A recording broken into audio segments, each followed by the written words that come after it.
Bonjour tout le monde, dans cette vidéo-ci, on va commencer à s'intéresser aux banques centrales. Donc si vous suivez avec moi la série d'introduction au marché financier, vous avez vu qu'on a déjà beaucoup discuté ensemble de tout ce qui était banque commerciale. Donc on a vu comment les banques commerciales créaient leur argent, comment elles faisaient du profit et comment elles avaient un impact sur l'activité économique. Eh bien aujourd'hui, on rentre dans un tout nouveau chapitre. Aujourd'hui, on va commencer à discuter des banques centrales. Donc, les banques centrales, c'est la banque des banques. Elle a généralement trois rôles dans l'économie, et nous, on va se concentrer sur le premier qui est le plus important. Donc, le premier rôle, le rôle le plus important de la Banque centrale, sa raison d'être, c'est d'assurer le contrôle de la politique monétaire en contrôlant la masse de monnaie en circulation dans l'économie. Donc, la Banque centrale peut décider de la quantité d'argent qu'il va y avoir dans l'économie, avec différents instruments qu'on va avoir l'occasion d'évaluer et d'étudier plus tard. Son deuxième rôle, ça va être d'assurer la stabilité du système financier et des banques commerciales. Bref, on s'assure que les banques ne font pas toutes faillite comme on l'a vu en 2008. La banque, à ce moment-là, la banque centrale, elle intervient. Elle intervient dans l'économie par différentes opérations pour s'assurer que les banques à charte, que les banques commerciales sont capables d'opérer au mieux de leur capacité. Elle va également superviser les infrastructures interbancaires. On va en glisser un mot plus tard. Et finalement, là, je l'ai mis aussi je l'ai mis pour mon plaisir. Vous allez voir, si vous faites de la recherche économique, que les banques centrales produisent du matériel économique excessivement intéressant et excessivement pertinent. Les gens qui travaillent dans les banques centrales, c'est généralement les meilleurs économistes du pays. Et là, je le dis sans prétention, parce que moi, je suis d'une tradition macroéconomique, et les macroéconomistes de la Banque centrale canadienne, de la Banque centrale européenne, de la Réserve fédérale, sont généralement assez excellents. Ils vont donc produire des analyses économiques super poussées et super intéressantes. Donc, je vous invite à ce moment-là, vous, d'aller voir les publications de votre banque centrale dans votre pays pour voir un petit peu c'est quoi l'état de la recherche par les banques centrales. Ça va vous donner une bonne idée de c'est quoi les sujets qui sont intéressants à pousser pour l'analyse dans vos études. Donc ça, je vais laisser ça à votre discrétion. Nous, on va se concentrer sur un rôle très important des banques centrales. En fait, une des caractéristiques des banques centrales, et c'est l'indépendance. Donc, les banques centrales d'aujourd'hui, dans la majorité des pays occidentaux, sont des banques centrales qui sont indépendantes du pouvoir politique. Qu'est-ce que ça veut dire, ça? Ça veut dire que les gouvernements, l'exécutif, le premier ministre, le président, la reine ne peut pas jouer avec les taux d'intérêt pour obtenir un boost économique juste avant les élections. Donc, on sait qu'en 2020, par exemple, Donald Trump va jouer sa réélection. Et à ce moment-là, ce que Donald Trump pourrait vouloir faire, c'est de diminuer les taux d'intérêt pour stimuler la croissance économique. Mais le gouvernement ne peut pas faire ça. Donc, ça l'évite des manipulations par les gouvernements de la politique monétaire. On va dire qu'une banque centrale est indépendante si elle peut gérer sa politique monétaire sans reddition de compte. Et si je mets un astérix, parce qu'on a quand même un minimum de reddition de compte. La banque centrale, elle a des rôles, et si elle échoue lamentablement à contrôler ses rôles, et bien là, à un moment donné, on peut dire que ça suffit, c'est le temps d'avoir des changements dans les opérations. B, les dirigeants de la banque bénéficient d'un mandat fixe.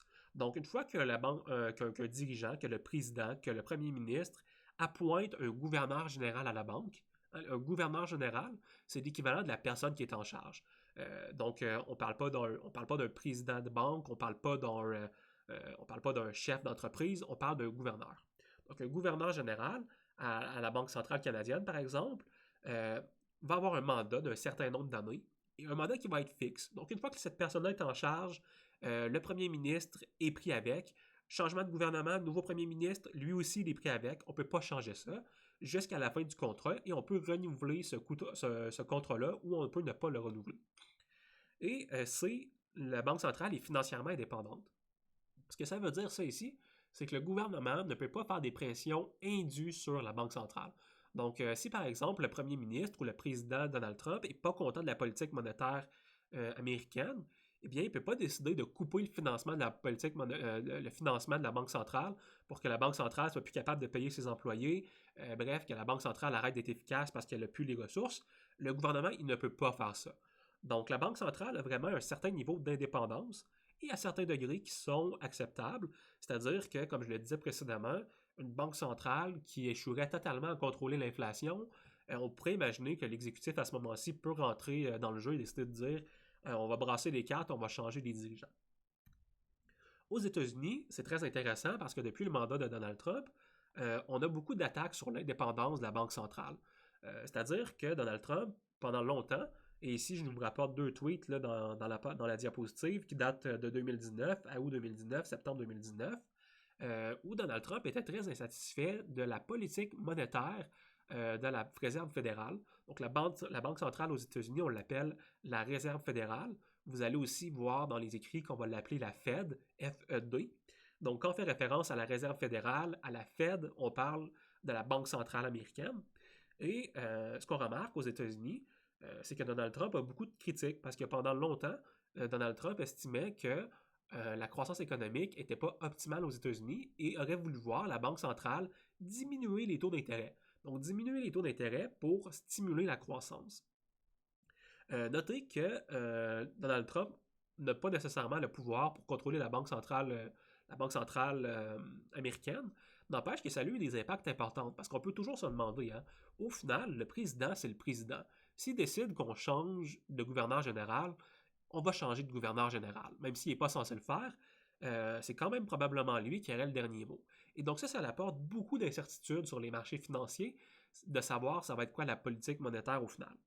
Et donc, et là je le répète parce que c'est très important, une banque centrale efficace, c'est une banque centrale prévisible. Et c'est une banque centrale crédible. Donc lorsqu'on a des interactions comme ça, politiques, économiques, eh bien, vous allez avoir un gros questionnement sur la crédibilité de la politique monétaire. Si Jérôme Powell décide qu'il diminue les taux d'intérêt, est-ce que Donald Trump peut limoger? S'il le limoge, est-ce qu'on va avoir une augmentation des taux d'intérêt?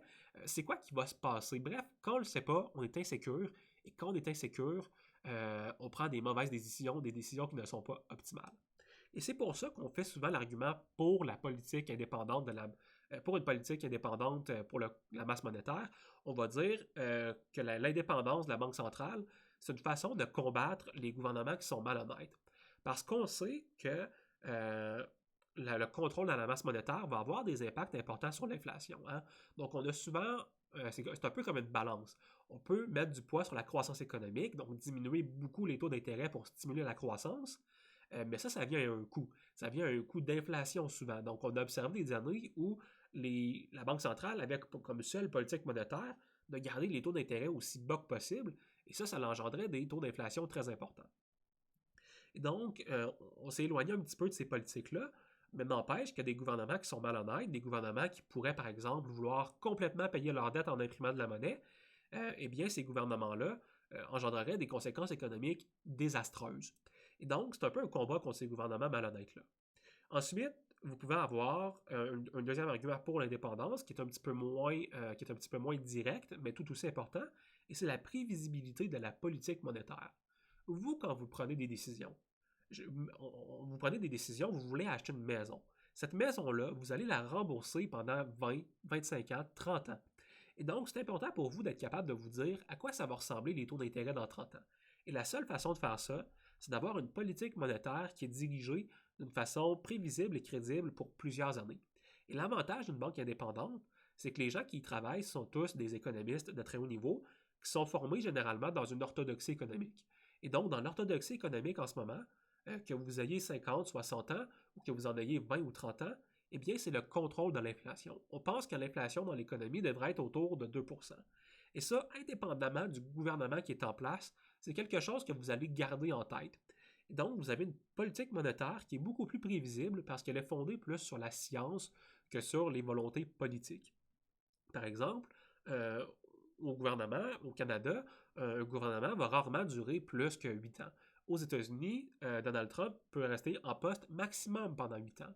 Et donc, cette alternance-là de régime politique peut faire en sorte qu'on aurait des politiques monétaires qui varieraient dans le temps si elles étaient rattachées à l'exécutif. N'empêche, comme en économie, tout n'est jamais blanc ou noir, on peut faire des arguments contre l'indépendance de la politique monétaire, et cet argument-là, c'est un argument de déficit démocratique. Est-ce que le gouvernement, qu'on élu démocratiquement, ne devrait pas avoir, pourquoi est-ce qu'on ne devrait pas donner ce pouvoir-là au gouvernement de gérer la politique monétaire? Hein, parce que si vous êtes un premier ministre ou vous êtes un président, on vous vote pour que vous ayez à cœur le bien-être de vos constituants. Et à ce moment-là, si vous croyez que le bien-être des constituants, c'est de stimuler l'économie par la politique monétaire, on est qui pour vous empêcher de le faire? Est-ce qu'en mettant le contrôle de la politique monétaire entre les mains d'une banque centrale, est-ce qu'on s'enlève des outils pour contrôler le bien-être économique des gens? La réponse, c'est peut-être. Peut-être qu'on pourrait vouloir prendre, je vous rappelle la balance, peut-être qu'on voudrait vouloir prendre, nous, l'échange entre dire je veux beaucoup de croissance économique aujourd'hui, des taux d'intérêt super bas, quitte à avoir une augmentation de l'inflation dans le futur. Peut-être qu'on est prêt à accepter ça, nous, en tant que société politique, mais la Banque centrale indépendante, elle, si son rôle, c'est juste d'assurer la stabilité de l'inflation, eh bien, je vais le dire gentiment, là, elle n'en a rien à foutre de notre volonté politique. Et donc, on a un argument à faire contre l'indépendance. Des banques centrales aujourd'hui sont majoritairement très indépendantes. Les dernières banques centrales qui ont été contrôlées par l'exécutif, on pourrait penser à la politique monétaire chinoise. Donc, la Chine a un certain contrôle sur la politique monétaire, mais c'est beaucoup plus complexe le cas chinois. On ne l'étudiera pas dans ce cas-ci parce qu'économiquement, leur contrôle de la masse monétaire chinoise n'aura pas les mêmes effets que le contrôle de la masse monétaire dans des pays différents à cause du contrôle des taux d'intérêt et du contrôle des taux de change. Donc, c'est un sujet qui est beaucoup plus complexe que je ne couvrirai pas dans le cours d'introduction au marché financier. D'autres exemples de banques indépendantes, parce qu'il n'y a pas juste la Chine qui a une banque monétaire, un contrôle sur sa politique monétaire. Pendant longtemps, la Banque de France était une banque avec un certain contrôle par l'exécutif. Donc l'exécutif qui pouvait contrôler un petit peu la masse monétaire. Ce contrôle-là, cette indépendance-là, s'est dégradée dans les dernières années. Donc dans les dernières années, on a vraiment pris le cap vers une politique monétaire indépendante. Donc on passe dans l'orthodoxie ici avec la Banque de France, avec certaines politiques qui ont été changées dans les années depuis la Deuxième Guerre mondiale, essentiellement jusqu'à aujourd'hui. La Banque de France s'est beaucoup indépendantisée. Donc, c'est probablement pas un vrai mot, là, mais on va laisser ça comme ça. Et aujourd'hui, la majorité des banques, donc la Réserve fédérale américaine, la Banque centrale canadienne, la Banque centrale allemande, la Banque de Londres, sont généralement considérées comme des banques qui sont des banques indépendantes. Et dans les prochaines vidéos, on va retomber ensemble vraiment dans le cœur du sujet, ce qui est mon sujet probablement préféré en économie, c'est la création de la monnaie et c'est le rôle de la banque dans cette création monétaire-là.